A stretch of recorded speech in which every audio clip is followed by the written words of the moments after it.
Hi everyone. कैसे हैं आप लोग? आई होप कि आप तमाम लोग बढ़िया होंगे, अपनों और अपनों का ख्याल रखे होंगे। वक्त है एक नई कहानी का। आज की जो कहानी होने वाली है, इस कहानी की डिमांड ऐसे तो खैर आप में से काफी सारे लोगों ने पिछले कई महीनों से आप लोगों ने कमेंट के जरिए कह रखी है। बस इस कहानी का रिसर्च करते करते इस टाइम किस कदर एक डेढ़ महीना बीत गया पता ही नहीं चला। और इस कहानी का पूरा निचोड़ आप सबके सामने लेके आया हूं, जो कि कहानी की शक्ल में ये एक रची रचाई घटना है कि जो आप लोगों के सामने पिरोता हूं। जरा ध्यान दीजिएगा। और हाँ, कहानी शुरू करने से पहले मैं आप तमाम लोगों से कहना चाहता हूं कि अगर आपका मन, आपका किसी एक मेरे कहने का मतलब आप लोग थोड़ा सा ध्यान दीजिएगा कि अगर पॉलिटिकली अगर आप लोग का दिमाग किसी एक पार्टिकुलर पार्टी के तरफ है तो प्लीज आप लोग स्क्रॉल कर सकते हैं। बिकॉज इस कहानी को समझने के लिए आपका ब्रेन और आपको बिल्कुल न्यूट्रल रखना होगा, तभी आप इस कहानी को समझ पाइएगा। अगर आप हमारी तरह न्यूट्रल हैं तब इस कहानी को आप समझ भी सकते हैं और समझा भी सकते हैं आने वाले बच्चों को। ये एक, हालांकि इसको कह सकते हैं एक तरह का इतिहास ही है ये, जो कि न जाने आने वाले सदियों तक ये बातें बताई जाएगी। तो पूरी तरह से न्यूट्रल होकर कहानी की तरफ ध्यान दीजिएगा। साल 2002 के फरवरी महीने में गुजरात में बेहद संगठित तरीके से दंगे रचे जाते हैं। गुजरात के अलग अलग इलाकों में हुए नरसंहार अलग अलग किस्म के नाम से जानी गई। जैसे बेस्ट बैकरी मामला, यहाँ गुजरात दंगों के दौरान 14 लोगों को जिंदा जला दिया गया। इस तरह बिल्किस बानो मामला चर्चित हुआ। यहाँ बिल्किस बानो परिवार के 14 सदस्यों का कत्ल कर दिया गया था। इस प्रकार गुलबर्ग सोसाइटी का मामला कहाँ चला गया, जो कि 69 लोगों को जिंदा जलाकर मार दिया गया। इसी तरह दो और मामले कोर्ट में चले। एक अहमदाबाद जिले का नर्मदा परियो मामला और दूसरा नरोदा गांव मामला। ये दोनों जगह आपस में करीब 1 किलोमीटर के फासले पर मौजूद है। नर्मदा पटिया प्रवासी मुस्लिम मजदूर की बस्ती थी, जहां गुजरात दंगों के दौरान 97 लोगों को जिंदा जलाकर मार दिया गया था। यह वही वक्त था नर्मदा परियों में आम चल रहा था। इस वक्त पास के नरोदा गांव में भी 11 लोगों का कत्लेआम कर दिया गया था। इस इलाके कई विधायक का नाम था माया कुदनानी। माया कुदनानी का नाम नर्मदा पटिया और नरोदा गांव दोनों मामलों में आया। माया कुदनानी के साथ ही बजरंग दल के नेता बाबू बजरंगी का नाम भी इन हत्याकांडों में आया। साल 2002 से लेकर साल 2012 तक नर्मदा परियो मामले की कानूनी लड़ाई चलती रही। अंततः साल 2012 में अहमदाबाद की विशेष अदालत ने माया कोडनानी और बाबू बजरंगी दोनों को ही निर्दोष लोगों के कत्लेआम के लिए दोषी माना गया और उम्र कैद की सजा सुनाई। लेकिन साल 2018 में गुजरात हाईकोर्ट ने माया कुदनानी को रिहा कर दिया। इसी तरह साल 2019 में बाबू बजरंगी को भी जमानत दे दी गई। अब साल 2023 के अप्रैल महीने में नरोदा गांव का एक जजमेंट भी आ जाता है। लेकिन नरोदा गांव मामले में गुजरात की स्पेशल कोर्ट के जैन न केवल 27 फरवरी 2002 को गुजरात में स्थित गोधरा शहर में एक कार सेवकों से भरी रेलगाड़ी में मुस्लिम समुदाय द्वारा आग लगाने से 90 यात्री मारे गए, जिनमें अधिकांश लोग हिंदू समाज से थे। इस घटना का इल्जाम मुख्य रूप से मुसलमानों पर लगाया गया, जिसके नतीजे में गुजरात में 2002 के दंगे हुए। केंद्रीय भारतीय सरकार द्वारा नियुक्त एक जांच कमीशन का ख्याल था कि आग एक दुर्घटना थी, लेकिन आगे चलकर यह कमीशन असंवैधानिक घोषित किया गया। 28 फरवरी 2002 तक 71 लोग आगजनी, दंगा और लूटपाट के आरोप में गिरफ्तार किए गए थे। हमले के लिए कथित आयोजकों में से एक को पश्चिम बंगाल से गिरफ्तार किया गया। पश्चिम बंगाल के मुख्य सचिव सोरेन रॉय ने कहा कि बंदी मुस्लिम कट्टरपंथी समूह हरकतुल जिहाद इस्लामी हरकतउल जिहाद इस्लामी, जिसने कथित तौर पर बांग्लादेश में प्रवेश करने के लिए मदद की।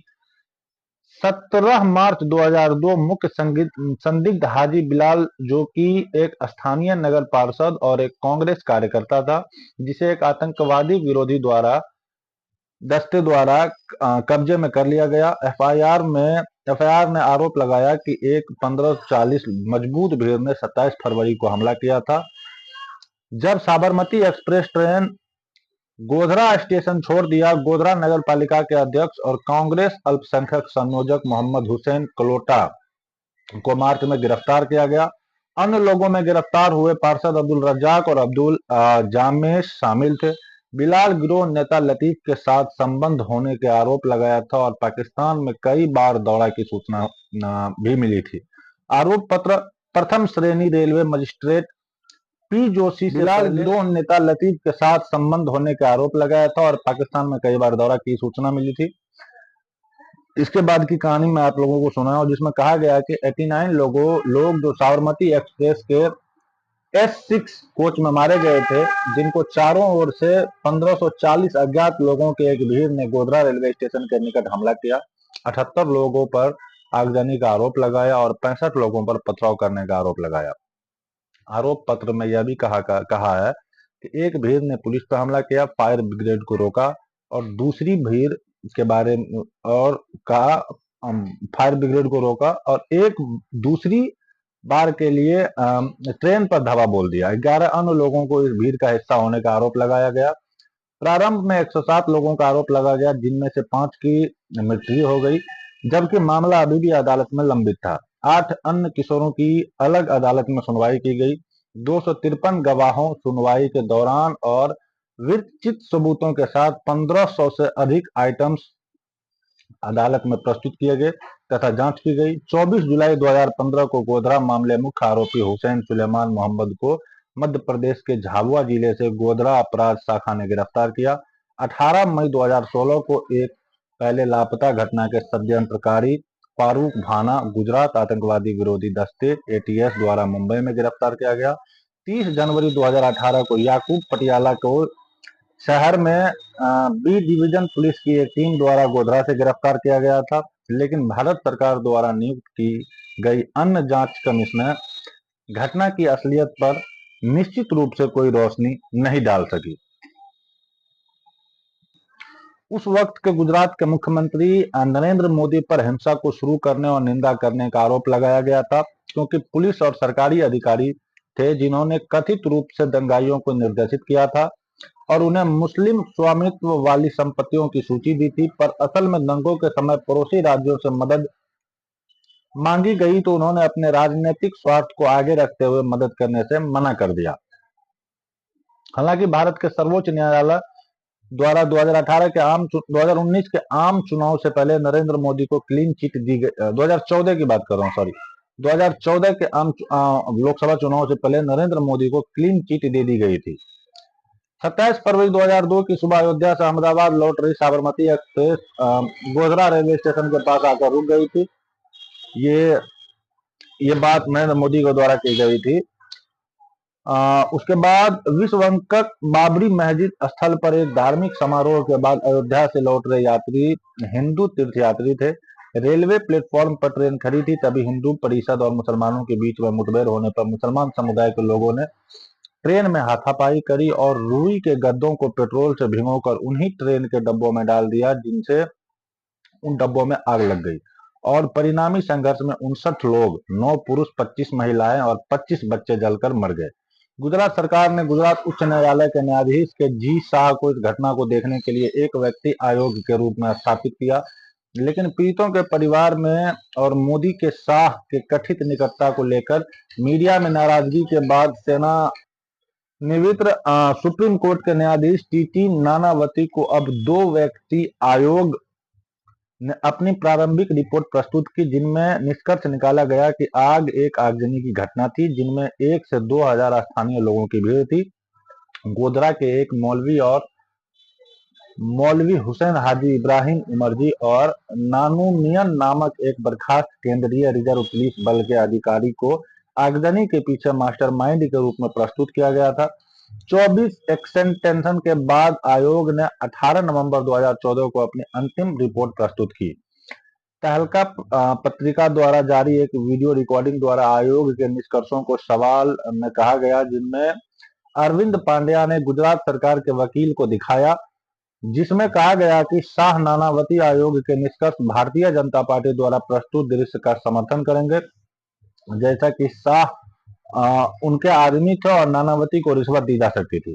फरवरी 2011 में ट्रायल कोर्ट ने 31 लोगों को दोषी ठहराया और भारतीय दंड संहिता की हत्या और साजिश के प्रावधानों के आधार पर 63 अन्य को बरी कर दिया, यह कहते हुए कि घटना पूर्व नियोजित साजिश थी।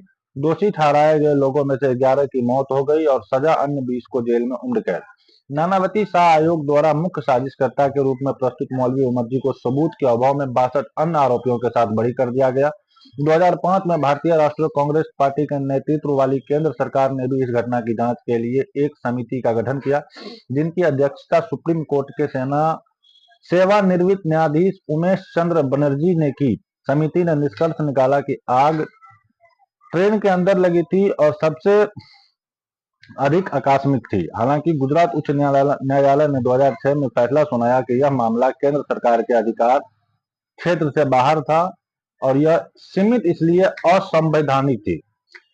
चिंतित नागरिक न्यायाधीश सीसीटी ने निष्कर्ष निकाला कि आग एक दुर्घटना थी। कई अन्य स्वतंत्र टिप्पणीकारियों ने भी निष्कर्ष निकाला है कि आग लगभग निश्चित रूप से एक दुर्घटना थी, यह कहते हुए कि टकराव का प्रारंभिक कारण कभी भी निर्णायक रूप से निर्धारित नहीं किया गया। इतिहासकार आइंसली थॉमस एम्ब्री ने कहा कि ट्रेन पर हमले की आधिकारिक कहानी जब पाकिस्तान द्वारा आदेश के तहत लोगों द्वारा आयोजित की बाहर की गई थी, की कहानी की पूरी तरह से निराधार थी। ट्रेन पर हमले के बाद विश्व हिंदू परिषद ने राज्यव्यापी बंद या हड़ताल का आह्वान किया। हालांकि सुप्रीम कोर्ट ने इस तरह के हमलों और असंवैधानिक और को अवैध घोषित कर दिया गया और हिंसा के बाद इस तरह के हमलों के लिए आम प्रवृत्ति के बावजूद हड़ताल को रोकने के लिए राज्य द्वारा कोई कार्रवाई नहीं की गई थी। सरकार ने राज्य भर में हिंसा के शुरुआती प्रकोप को रोकने का प्रयास नहीं किया। स्वतंत्र रिपोर्टों से पता चला कि राज्य के भाजपा अध्यक्ष राणा राजेंद्र सिंह ने हड़ताल का समर्थन किया था।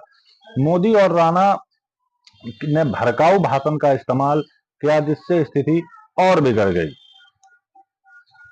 गुजरात की घटनाएं 24 घंटे के समाचार कवरेज के युग में भारत में सांप्रदायिक हिंसा का पहला उदाहरण थी और दुनिया भर में प्रसारित हुई। इस कवरेज ने स्थिति की राजनीतिक में केंद्रीय भूमिका निभाई। मीडिया कवरेज आमतौर पर हिंदू अधिकारों के लिए महत्वपूर्ण था। हालांकि बीजेपी ने कवरेज को गुजरातियों के सम्मान पर हमला के रूप में चिन्हित किया गया और शत्रुता को अपने चुनावी अभियान के लिए भावनात्मक हिस्से में बदल गया। अप्रैल में हुई हिंसा के बाद महात्मा गांधी के पूर्व पर साबरमती आश्रम में एक शांति बैठक आयोजित की गई। हिंदुत्व समर्थकों और पुलिस अधिकारियों ने लगभग 1 दर्जन पत्रकार पर हमला किया। राज्य सरकार ने सरकार के जवाब की आलोचना करने वाले टेलीविजन समाचार चैनलों पर प्रतिबंध लगा दिया गया और स्थानीय स्टेशनों द्वारा अवरुद्ध कर दिया गया। हिंसा को कवर करते हुए कई बार स्टार न्यूज के लिए काम करने वाले 2 पत्रकारों के साथ मारपीट की गई। मोदी का साक्षात लेने से वापसी यात्रा पर जब उनकी कार भीड़ से घिरी हुई थी, भीड़ में से एक ने दावा किया कि उन्हें मार दिया जाएगा, उन्हें अल्पसंख्यक समुदाय का सदस्य होना चाहिए। यही थी गोधरा कांड की सच्चाई। और इसके बाद इस गोधरा कांड कह सकते हैं हम कि इनके विरुद्ध में जो एक हिंसा हुई थी उसके बारे में की कहानी अगले एपिसोड में आप तक पहुंचाई जाएगी, क्योंकि नहीं अगर पूरी की पूरी कहानी आपको एक ही साथ चाहिए तो वीडियो काफी लंबी हो जाएगी। इससे प्रॉब्लम मुझे होगी, क्योंकि आपको पता हम लोग एक गांव से बिलोंग करते हैं जहां से इतनी लंबी वीडियो को अपलोड करना, आप लोगों तक पहुंचाना थोड़ा सा मुश्किल है। इसलिए अगले एपिसोड तक का वेट कीजिए। बाकी की आगे की कहानी आप तक जरूर पहुंचाई जाएगी। हालांकि इससे आगे की जो कहानी है वो इस हिंसा से कई गुना ज्यादा हिंसात्मक तरीके से उस कहानी का बदला लिया गया था, जिनमें से आप कई सारे लोग इस कहानी के आगे का रूप भी आप लोग जानते होंगे। खैर, जो भी है आगे की कहानी आप तक जरूर पहुंचाई जाएगी। तब तक के लिए जय हिंद, जय भारत।